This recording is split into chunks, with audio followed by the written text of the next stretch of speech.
Olá, bem-vindos a mais uma viagem na história. A nossa jornada de hoje nos leva à Baía de Narvik, na Noruega.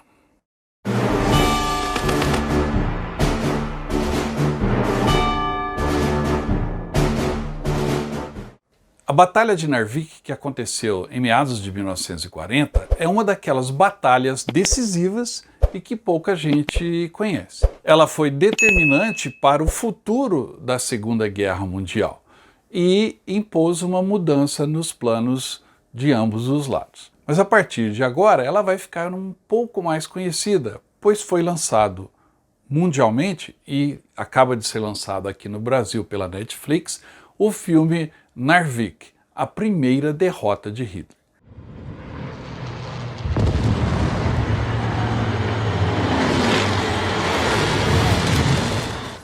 Hoje vamos falar da Batalha de Narvik, todas as suas etapas, as consequências e o filme que acaba de estrear. Confira.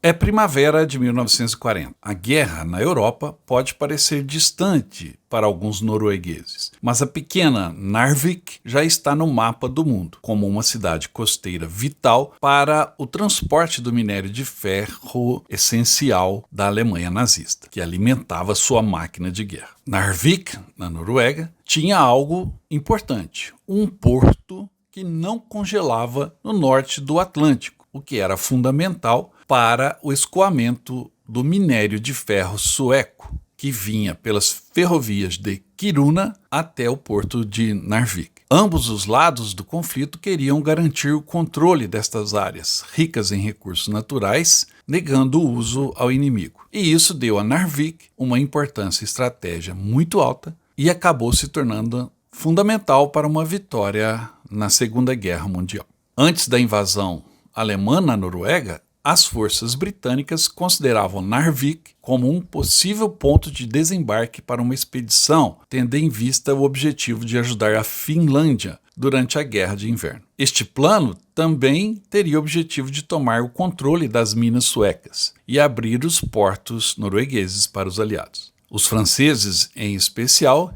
tinham o objetivo de atrair os alemães para um combate longe da própria luta na França. Veio então a invasão da Noruega, em 9 de abril. E duas batalhas navais foram travadas próximas a Narvik entre os dias 10 e 13 de abril de 1940. Batalhas entre a Marinha Real Britânica e a Kriegsmarine da Alemanha nazista, associadas a um combate terrestre de 2 meses na região de Narvik entre tropas da Noruega, França, Reino Unido e governo polonês no exílio contra a Wehrmacht alemã, que incluía unidades de montanha e de paraquedistas, tropas de elite da Alemanha nazista. Nas duas batalhas navais e nos dias subsequentes, 64 navios foram afundados nas costas da Noruega, enquanto 86 aeronaves também foram abatidas, ceifando a vida de 8.500 marinheiros. O clima implacável ao norte do Círculo Polar Ártico impôs demandas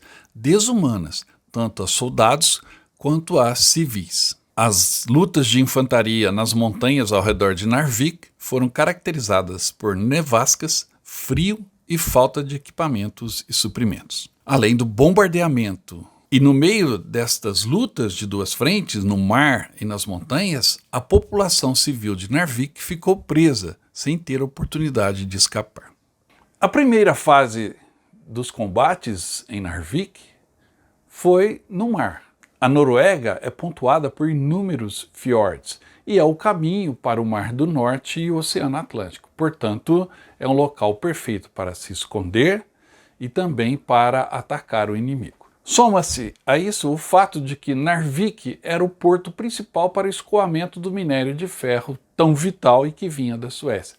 Isso tudo tornou o confronto ali inevitável. E a primeira etapa foi no mar. Em 9 de abril, os alemães chegaram com 10 contratorpedeiros e desembarcaram 2.000 soldados no porto de Narvik. A primeira batalha, então, foi iniciada pela Marinha Britânica, que tinha ordens de impedir o desembarque dos alemães. O capitão inglês Bernard Walbert Lee comandou uma flotilha britânica de 5 navios que, no entanto, chegou tarde demais. E os britânicos agora dependiam da furtividade de um ataque bem-sucedido, que veio no início da manhã de 10 de abril. Debaixo de uma forte nevasca, os britânicos entraram no porto e afundaram 2 contratorpedeiros alemães e 6 navios mercantes. É então que o segundo confronto entre os navios britânicos e alemães em Narvik ocorre, pois outros 5 contratorpedeiros alemães estavam ancorados em outros fiordes, escondidos, e após o ataque britânico, eles surgiram e atacaram a frota de Walbert Lee, que acabou sendo atingido mortalmente no combate, quando seu navio capitania foi afundado. Outros navios foram incorporados à força britânica, como o encouraçado Warspite e 8 contratorpedeiros, comandados por William Whitworth, que afundaram vários navios alemães. Estas 2 batalhas principais foram seguidas por outras escaramuças e outros ataques entre alemães e ingleses. E ao final da batalha terrestre em Narvik, o mar também registrava, em 62 dias, 64 navios afundados, de ambos os lados. A luta em Narvik, no território ao redor de Narvik e em toda a Noruega, foi basicamente uma consequência daquilo que aconteceu no mar ali em frente. Os noruegueses lutaram ombro a ombro com ingleses, franceses, poloneses e deram muito trabalho aos alemães. E acabaram por desmistificar um pouco o mito da máquina de guerra alemã. Em terra, na cidade de Narvik, os 2.000 soldados inicialmente desembarcados pelos alemães dos navios no porto de Narvik foram reforçados por mais de 1.000 paraquedistas lançados ao redor da cidade e também por cerca de mais 2.000 marinheiros alemães cujos navios foram afundados e eles reforçaram as defesas da posição alemã dentro de Narvik. Em 24 de abril começou então uma ofensiva norueguesa que durou 40 dias com o objetivo de derrotar as tropas alemãs em Narvik e nas regiões próximas. Após batalhas contínuas, eles tomaram as montanhas no maciço de Laiganstind e no planalto de Kuberg. Esta batalha, na chamada Frente Norte, culminou em batalhas ferozes, perto da fronteira sueca. Um livro de guerra norueguês diz que o esforço nacional em Rundbergen, onde eles quase aniquilaram um destacamento alemão inteiro, provavelmente deve ser uma das páginas menos conhecidas na história da guerra terrestre na Noruega. Na frente sul, as forças alemãs foram empurradas em direção à fronteira com a Suécia por um batalhão de soldados poloneses exilados, reforçados também pela Legião Estrangeira Francesa, que, com o apoio naval britânico, levou a uma retirada alemã para uma nova linha defensiva. Porém, no início de junho, os soldados alemães iniciaram uma marcha na chamada Operação Boffel sobre a montanha em direção a Narvik para apoiar as forças comandadas por Eduard Dietl. Eles conseguiram criar uma ligação por terra entre as tropas alemãs em Falski e os soldados isolados em Narvik. Em 24 de abril, porém, liderados pelo navio Warspite, começou um bombardeio naval sobre Narvik, que durou mais de 3 horas, incendiando parte da cidade. Em 28 de maio, um batalhão norueguês e um destacamento da Legião Estrangeira Francesa retomou Narvik. Após a recaptura, a cidade foi bombardeada por bombardeiros alemães em 31 de maio. Bombardeio esse que continuou até 7 de junho.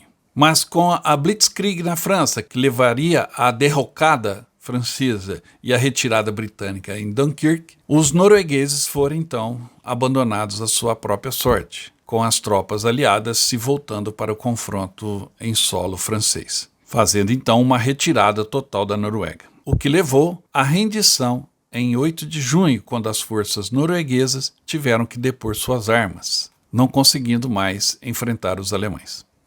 Mesmo sendo uma derrota, o que aconteceu em Narvik ficou marcado na mente de todos, principalmente dos próprios noruegueses. O simbolismo da resistência norueguesa frente aos alemães, tidos como soldados imbatíveis, ficou impregnado na história norueguesa, na história da Segunda Guerra Mundial e na própria história de toda a Europa. Através da brutal Batalha de Narvik, os aliados conseguiram provar que a esmagadora máquina de guerra alemã poderia ser superada. O presidente Roosevelt resumiu melhor em seu discurso famoso em 1942, quando disse: "Olhem para a Noruega", ou seja, olhe para Narvik. O fato é que os aliados tiveram superioridade marítima e aérea até o último estágio do combate, mas não aproveitaram ao máximo. Os alemães perderam a batalha naval, mas alcançaram o objetivo principal de sua operação, a ocupação da Noruega. Mas a conta chegou. A marinha alemã perdeu 10 de seus destroyers mais novos e 2 submarinos, entre 10 e 3 de abril. E este foi um obstáculo decisivo para a planejada invasão da Grã-Bretanha pela Alemanha, que deveria ocorrer no outono de 1940, chamada Operação Leão Marinho. Muitas lições aprendidas com a invasão de Narvik, em 28 de maio, foram importantes no planejamento dos aliados para o dia D em 1944. Narvik foi o centro das notícias mundiais por 2 meses. Nas décadas após a guerra,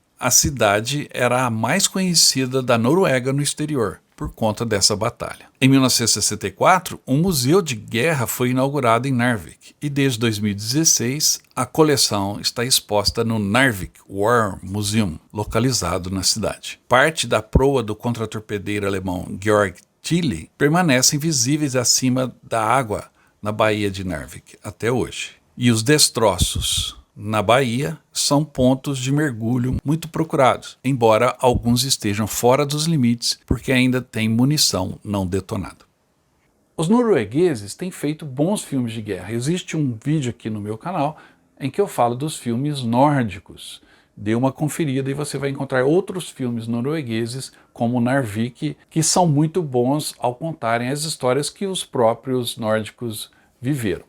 E este filme, que acaba de estrear na Netflix, vem confirmar a qualidade de produção de cinema de guerra norueguês, e assistir Narvik nos dá uma boa diversão, aprendemos uma parte da história certamente desconhecida para muitos, que nos leva a compreender de maneira diferente o que foi a Segunda Guerra Mundial.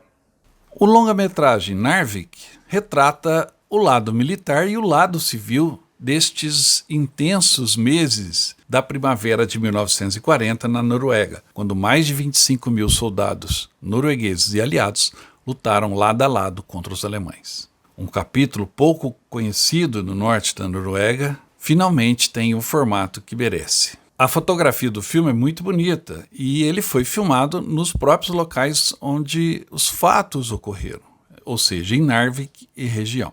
A história segue um jovem casal com um filho pequeno que se tornam figuras centrais no drama dentro dos combates. Gunnar é o cabo de um esquadrão e não tem planos de entregar suas armas. Querem resistir aos alemães. Já sua esposa, Ingrid, que fala alemão e inglês fluente, logo é contratada pelos próprios alemães para prestar serviços burocráticos e se torna espiã para o cônsul inglês. Então, enquanto Gunnar tenta deter os alemães com armas e explosivos nas montanhas, Ingrid tem que se equilibrar no fio da navalha dentro da cidade de Narvik, trabalhando para os alemães e espionando ao mesmo tempo. O que muitos vão lembrar do filme é que ele é capaz de nos mostrar o efeito da guerra em uma pequena sociedade, onde todos se conhecem. Tudo isso enquanto as batalhas em Narvik se sucedem de maneira intensa e assim são mostrados na tela. Este é mais um bom filme de guerra norueguês, que vale a pena assistir. Era isso que eu tinha por hoje. Espero que você tenha gostado desse vídeo. Espero que você possa assistir Narvik em breve. E deixe aqui o seu comentário. Aproveite também para deixar um like neste vídeo e se inscrever no canal se não está inscrito. E eu volto logo com mais histórias de guerra. Até mais!